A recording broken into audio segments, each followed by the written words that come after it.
Hi, welcome back to the channel. In today's video, we will be discussing everything I made in the month of May.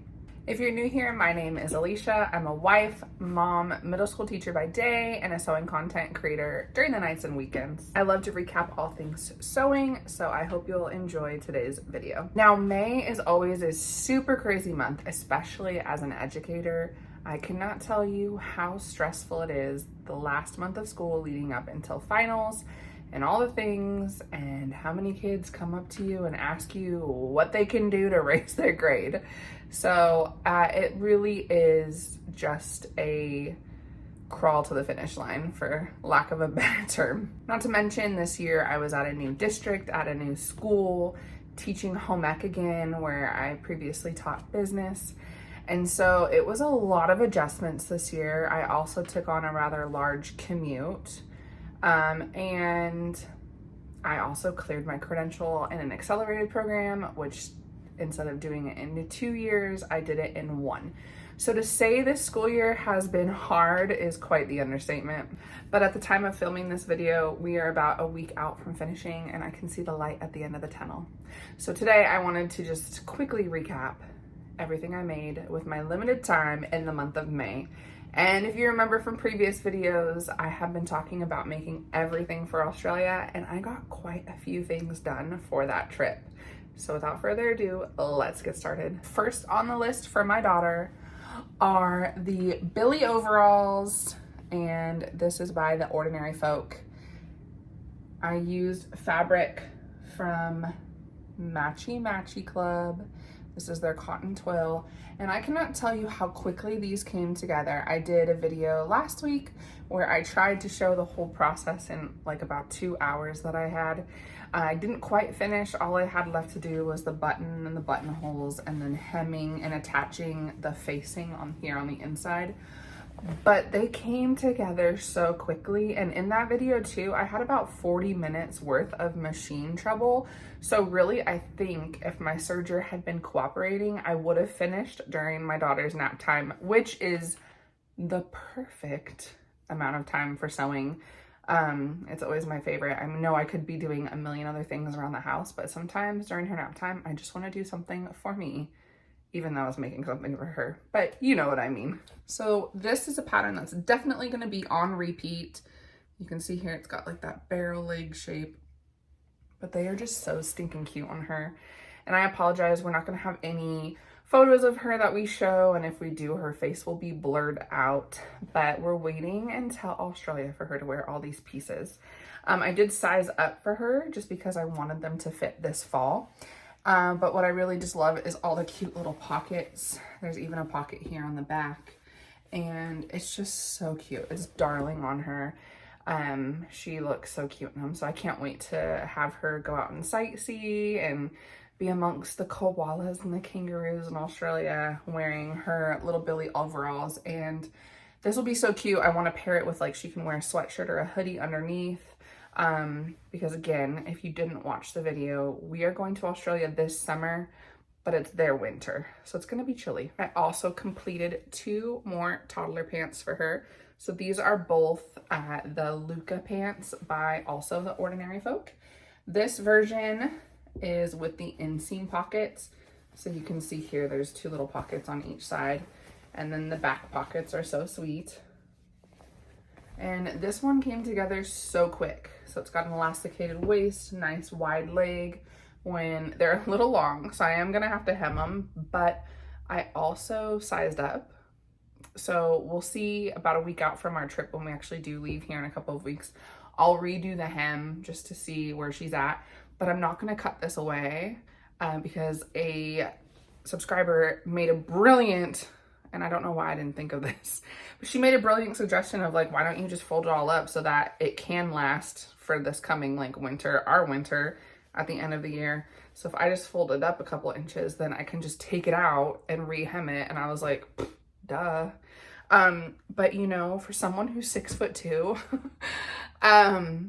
hemming pants really isn't in my repertoire, like, however you say that, repertoire. I've never had to hem pants. Dead serious. Not for me. I can never get pants long enough. I always have to make them long. So the thought of like rolling something up to save the excess for later, you would think that that's like a very simple revelation, but for me, it was like a huge light bulb moment. Like, oh, is this what short people do? Like, I've never had to think about that. And no offense to you shorties, but like, it was so revolutionary for me. So thanks to you if you're still watching. So again, this is the version with the inseam, and then this is the version with the, I'm blanking on the name. I don't want to say patch pocket, but you can see here up close, it's got the top stitching. And so this is the granny print. Both of these fabrics are from Lyrical Fabrics. And again, this is also the Luca pant by The Ordinary Folk, and she looks so cute in both of these. She already tried them on with all of like her little different outfits. They're gonna be so cute. Lastly, for my daughter's pants that I have finished, I just haven't inserted the elastic yet, just because I want to wait till July, because these ones I definitely don't want to make too small. I do want her wearing these for our winter. I do have to fix the hem because I didn't catch this before I just finished sewing them, that I got a little crease right there, so I have to fix that. But I do have to insert the elastic. But these are the Enzo pants by Spaghetti Western, and they are so cute. This fabric was also from Matchy Sewing Club. So I love all the details. These probably came together in about 3.5 hours, just because there are so many details, from the front knee patches to the hammer loop to the pencil to, it's just a lot of top stitching. And so this pattern took about 3 hours from cutting out to sewing. So again, I still have to finish the waistband by inserting elastic, but for the most part, it's cute little inseam pockets right here. So a lot of pattern pieces on this one, but so worth it. And then I just have to fix this one mistake right here, but I consider these basically done. I'm not gonna insert the elastic till July, when we have like a final fit for if she's done any other growing the next 6 weeks, because she's at this point consuming so much food and sleeping so much and growing like a weed. So those are the 4 items that I made for her for the trip. I still have to make the Trader Joe's cheese pants, but I did come across a little issue when I started working on them. I thought I originally was going to need 2 bags, but it turns out my daughter is so tall that I needed 4 bags. So I had to go back to Trader Joe's and get 2 more bags. So I still need to seam rip those and then sew them together to make like one big piece of fabric and then cut out the pants. So those are still a work in progress. But from my daughter's toddler wardrobe, she's pretty much set for Australia. Like, she's ready to go. So that's exciting that I was able to get all those pieces done this month. If you've also been following along, you know that I'm on a quilting journey as well, trying to accomplish finishing my first quilt. And I learned last month when I started working on this quilt how addicting quilting is, like just making the quilt top. It's really fun. So I was able to finish 3 more blocks. I wanted to do 4, but just between the end of the year stuff and really trying to focus on this Australian trip wardrobe, because I don't want to be stressed out this June. Like, the last thing I want to be stressed out about is our trip. Like, it's supposed to be fun. So I was really trying to get ahead on sewing for that trip. So like the final few weeks leading up to the trip, like maybe then I finish her quilt, or maybe I focus on actually doing summer sewing. So I did get 3 new blocks done. So here they are. I believe this is quilt block number 5. So it was a lot more of the protea flower sewing this month. So this is the first one. This is block number 6.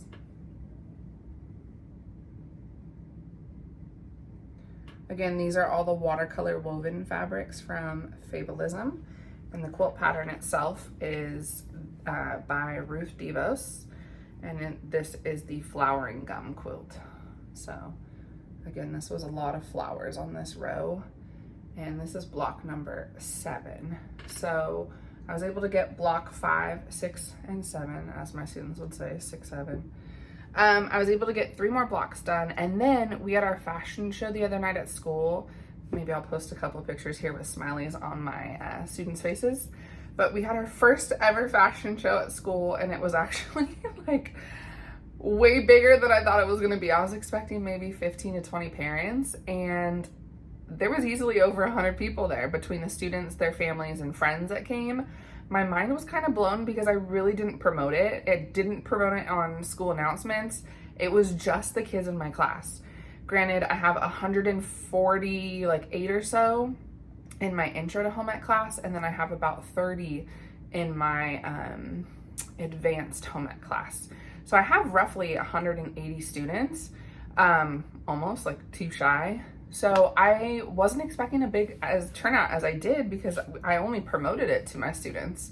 And then when they got to the show, they were so excited and so like thrilled to actually show off their pieces of work. So you can see in some of the photos that I just showed, they had the opportunity to model either their tote bags that we did, the recyclable tote bags, which I showcased in my home ec teacher series, their pajama shorts. So we also made pajama shorts. And then we did a recyclable fashion piece where they had to bring in a pair of denim pants or a button-up shirt, and then they had to upcycle it into something new, like completely transform it. And so the kids were actually super excited to come, and so the turnout was like really fun. It was chaotic because we had practiced the runway like just in my classroom and not actually in the NPR. So that was a little messy. Like we had kids like going the wrong way on stage, not even walking down the runway. Like it was a hot mess, but the kids had a good time. And so you can see in the photos, like if you actually saw their faces, but I'm not gonna post their faces at all. But if you were to see the photos, it's just pure joy. And then the amount of emails I got from parents saying how fantastic it was. And I was like, wow, like everyone has really low expectations. So we're only gonna go up and higher from here, but it was overall a really good show. So before that show, it was from 6 to 7 p.m. I did that on purpose. Our school bell gets out on a Tuesday at 2:23. So I had like 4 hours to kill. So I ended up cutting out the rest of the blocks. So you can see all of the blocks back here for that quilt. So that's block 8 through 16 that I still need to sew up, but it's all cut out, like ready to go. All I have to do is just sew it up. So that was an added benefit of staying at school for an additional 4 hours after the bell for the fashion show. I was able to cut all that out, and now over summer break, all I have to do is just sew it up. Another thing that we did this month with my daughter, I didn't sew up these tote bags. I'm not gonna lie, I just don't have the time for that. But I saw a really cute tutorial on both Instagram and TikTok of making like farmers market inspired bags with like your children's footprints or handprints. And because it was just Mother's Day, we ended up buying 5 tote bags off Amazon for like a bundle, and then we bought fabric paint.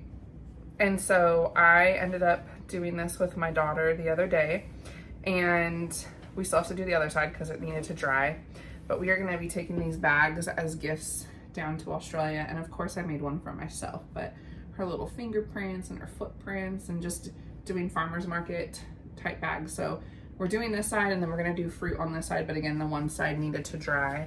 I can link these bags if you're interested. I don't think a lot of my subscribers are probably interested in buying pre-made tote bags. You're probably way more interested in sewing your own, but I just thought this was such a fun, cute little DIY that I wanted to share. I did it in all these different colors. Her feet totally messed up on this one, but that's fine. It just makes it more handmade. But yeah, I don't have the time to sew up a bunch of tote bags for all the my mother-in-law and my sister-in-law and everybody that we're gifting the bag to. And so and then I made one for my mom, and then obviously I made one for me, and so I just didn't have time to sew up a bunch of bags. So you can judge me for that or don't, but I just thought this was such a cute DIY. So I'll link the bags and the fabric paint below if you're interested in that. So that was also something that is like, we're gonna be wrapping up this weekend. And then I also am actively working on 2 things that I will finish this weekend, but by the time I edit this video and post it, I'll just share them in a next video in more detail. The first, I am almost done with the quilt coat that I wanted to make for myself for Australia. So I did end up cutting this gorgeous quilt that I found at the thrift store, and it's so fun. The sleeves are attached. Everything, with the exception of the armholes, is bias bound, and then the pockets are bias bound, so I attached the pockets just earlier today. The only thing I need to attach left is the collar and then bias bind the armholes, and then this jacket is ready to go for Australia. So I'll definitely be done with it this weekend. And then the other thing I'm working on is a dress to wear for promotion, because we have 8th grade promotion. It's so weird that I'm not going to be attending a graduation. This is my first year being a middle school teacher and not a high school teacher. So we've got 8th grade graduation, or promotion, excuse me, not graduation, this week. And so our school mascot is a jaguar, which technically is leopard print. So I thought I needed to make a really cute dress for that. And so I did. And I'm halfway done with that. The dress that I'm actively working on, I don't know if this gives it away. I haven't even talked about it on social media, but this goes like this, and this goes like this, and you guys are starting to see the vision, and then the whole rest of the dress is gonna be leopard print. This is the Molly dress by Kelsey White Patterns. So I'm so excited. I just finished putting in all the darts, and this is for like the inner, bralette, and this is, I'm gonna have to line this dress though, because it is, you can see through. But I'm almost, I would say probably like another hour and a half on this dress. So if I have time tomorrow when my daughter naps, then I will finish this up before Thursday. This is my main priority for the weekend. So all that to say, it's been a very productive May. I've been trying to just squeeze in little bits of time here and there. Fortunately, the things that I've made this month have sewn up very quickly. So all of the toddler clothing, like by and far, took maybe collectively 6 hours total. The Enzo pants being the ones that took the longest, just because the fabric was thicker. It was more of a heavier denim twill type blend. And then the Luca pants both sewed up so quickly. The Billie overall sewed up super quick. So maybe 7 hours total. There I am again with that 6, 7. Are we done with that yet? Like, is it gonna end after this school year? I hope so. So anyways, if you've enjoyed this video, please like and subscribe. Until next time, I promise I will start making things for summer. I just have to finish the few more things that I want to make for myself for Australia, because it is going to be the depths of winter. So until next time, bye.